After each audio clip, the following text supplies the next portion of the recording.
Hello dear subscribers, today I will tell you how you can easily fix this error. So here you can see it.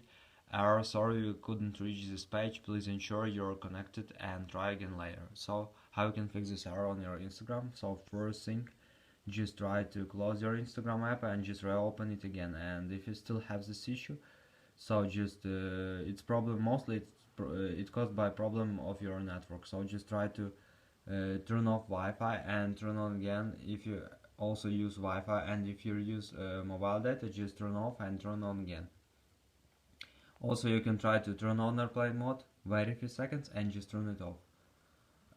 If you still have this issue, so just go to the general, just scroll down, just tap on shutdown, slide to power off, wait a few seconds and just power on your phone again.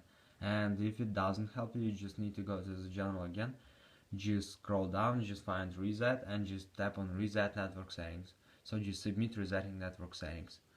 And if you still have this issue, so the latest option you can try, just go to the general, and in the general you need to find software update. Just wait until it will check for updates, and if you have available updates, just download and install them on your iPhone. So this is the way how you can also fix it. So thanks for watching, have a nice day, subscribe to my channel, click like, and goodbye.